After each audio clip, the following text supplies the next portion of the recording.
You are talking about your opinion. Do not just step away and say, yes, this is the topic and it happens. Look at this. Okay, yeah, it's a concern. Many IELTS candidates have children, their parents. One, two, three, the number of children doesn't matter, but they look after their children. And all of the IELTS candidates have a roof over their heads, meaning they either rent a place or they own a place. The place can be an apartment, it can be a house, a detached house, a semi-detached house. It can be, I don't know, a village house. The type is not important here. What matters is that, again, it's a place that is for them. So they look after the place as well. And you know, both of these items that I just mentioned call for a very good IELTS topic. Welcome to IELTS Juice. We're going to read a very good essay sample this time and improve it. So the rubrics here this time says, it is sometimes possible to pay somebody to do things you don't want to do. Okay, let's see where it leads. Or don't have time to do. Let me think. Okay, for instance, there are things you don't want to do. You don't want to drive in traffic. So you call a taxi or you hop on an Uber. Well, that's logical. And there are things you don't have time to do. You have an exam. Okay, makes sense. Or do the laundry. The laundry can wait for another week because you're super busy. But anyway, you don't want to do or you don't have time to do those activities. That's natural. Now let's see what really IELTS wants to get from us. For example, household chores or looking after children. Now, you will realize why I'm highlighting, for example. Rubrics sometimes give us words like this, and they say, for example. The example will, of course, clear your mind. They want you to know what IELTS really wants to, read in your essays, in our essays. That's fair. But that, for example, at IELTS is different from the, for example, we write in our essays. Because in our essays, we write examples just to give a real example. In our case, as a candidate, when we write and type the word for example, or we say for instance, doesn't matter, e.g., doesn't matter which word you use, you want to pick one item from a lot of other items and show it to your reader that, hey, look at this. You can understand this. If you understand this, then you understand the whole explanation I do. So it helps the person, in this case, candidate, to make a better message. Excellent. At IELTS, yes, IELTS would like us to understand the rubric, correct. But secretly, IELTS wants to know how well you can address a topic, a seemingly broad topic, when they limit you. They are now limiting us by saying, for example, on household chores and looking after children. It doesn't mean that you cannot come up with any other options, or if you say any other examples, like the example I said about traffic, you will lose marks. You don't lose marks. But this is for IELTS to check. Maybe somebody has the ability to come up with beautiful vocabulary for these two topics. Maybe they can structure coherently their essays, that the essay matches household chores and looking after children for coherence and cohesion score. That calls for a higher score than 7, 8. So this is the IELTS way of telling us that, all right, here are some examples. IELTS gives us 2. You can, of course, talk about other things, but if you focus on these 2, well, because they're randomly chosen and you are showing off your vocabulary. Excellent, right? Let's move on to the essay type. Is this a good way of providing work for others? It's a yes/no question. We need to say yes, it's a good way, or no, it's not a good way. If we are going to answer to this as it depends, then oh yeah, hard, and it's very complex. There are some candidates who can argue a complex argument. Fair enough. But for us, it's simpler to just pick a side. Is it good or bad?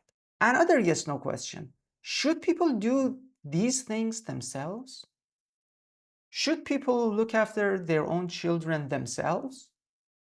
Teach their children at home, homeschooling? Or it's better to hire a tutor, and a tutor helps them learn something at home. That's an argument. Anyway, that is also a yes/no question, and you again need to pick a side. Based on those elements I said, let's read the candidate's response. In today's fast-paced world, this is hyphenated, it's a good start. It is increasingly common for individuals to pay others to perform tasks they either do not want to do or do not have time to do. Very similar to the rubric. I don't like this. Do not want to do or do not have time to do. Like, do not want to do or do not have time to do. Very, very, very similar. The fact that you just do not say don't, the contracted form, and you use the full form, do not, is not going to save you. This is a risky move. I wouldn't do that. Never copy from the rubric.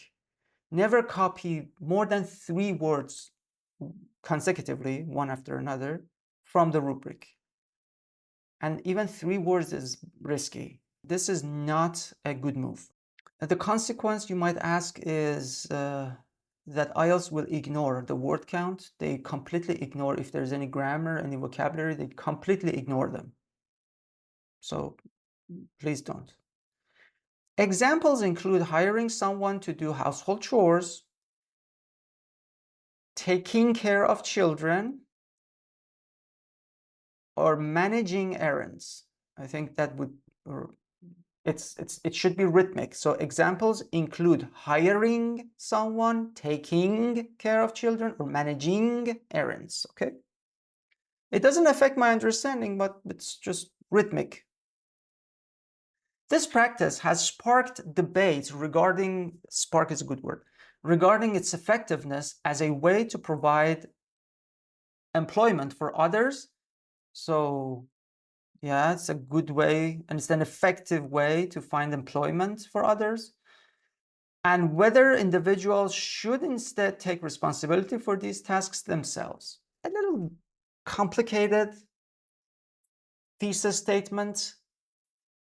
It's not that clear. You are talking about your opinion.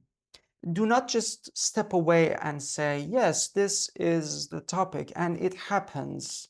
Look at this. Okay, yeah, it's a concern. Participate in the communication. Be there and say, like, from my point of view, from my perspective, from where I stand, I believe this is, that is, it's an effective way. Many people, including me, believe this and that. Those are, I mean, including yourself is very important, because if you don't do that and you just become an observer, from another planet, you just look down on the planet and you kind of look at it and see, yeah, that's an issue. Yes, yes. Well, something needs to be done. Yes, yes. That attitude will not help you write better words and better vocabulary.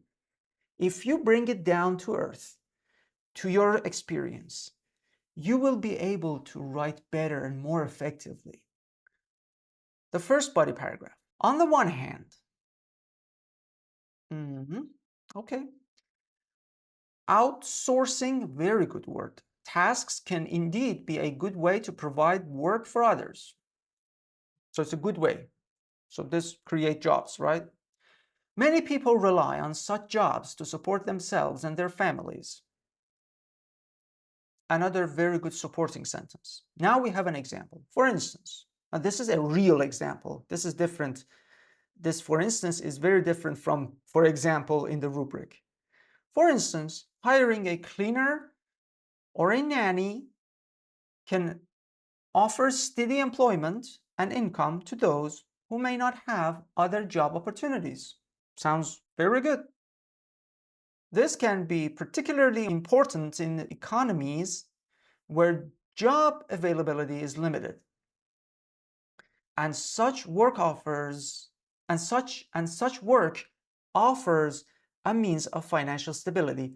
That's because work is uncountable. With this meaning, we cannot say a before that. So work is uncountable and is used correctly here. Moreover, by delegating, it's a good word again, tasks, individuals can focus on more pressing matters. Collocation, pressing matters, important matters, important circumstances, events, topics, such as their careers, education, or personal development, leading, good grammar, to potentially greater overall productivity. Here, leading means which leads, but it's a contracted form. It's a short form, not contracted. And I love this. It's a good trick. You can use it for your essays, listing elements. And when you list, you can throw in vocabulary. Giving IELTS a list of elements, and you see, pay attention to the punctuation, comma, comma, comma, and even the last one is a joining comma, or, but still comes with a comma. This will help you improve your vocabulary score. So it's a good tactic. On the other hand, there is a strong argument that people should take responsibility for their own tasks, especially those related to their personal lives. So I see what's happening. We are saying, is this a good way? We are saying, yeah, on the one hand, there are some good things. And the other one says, should people do these things themselves? And then on the other hand, people should do these things themselves. Let me break it down again. We are saying, if you hire a nanny to look after your children, is good. So there are some good elements to it. There is another argument saying parents should look after their own children themselves. And that is also correct. There is some truth to that as well. We are addressing both questions, but we're balancing it.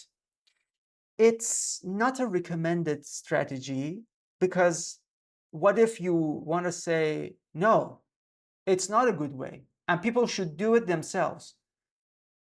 Are you going to need only one paragraph in that case? No. You still need to write 2 paragraphs, and each paragraph must address one question. So this is working out in this specific case, but generally speaking, this is not a very good strategy. It is working here, but Yeah, it's a risky move. This is the second time I'm telling this essay that it has some risky moves. Doing so can lead to a greater sense of accomplishment. It's a very good word. Make sure you know how to spell it correctly. And self-reliance, another good word. Additionally, uh, I hope, I really wish we had an example here, real example. Additionally, it promotes a balanced lifestyle where individuals learn to manage their time effectively, incorporating both work and personal responsibilities. Furthermore, constantly outsourcing tasks could lead to a lack of connection with one's daily life and a diminished good word understanding of the effort required to maintain a household or care for children. All good sentences, but we just start the argument. It's a legitimate argument. It's related to the topic, but we do not give it proper development. Once we say, let's just say, where's the first one? Doing so, then it needs development. Additionally, we have one sentence that needs development. Furthermore, we have another sentence that needs development. Okay, your development and your main opinion both happen in a long sentence. Okay, but you still need one example. You still need to give your reader some details. You cannot just simply state the fact and forget it. It doesn't work that way.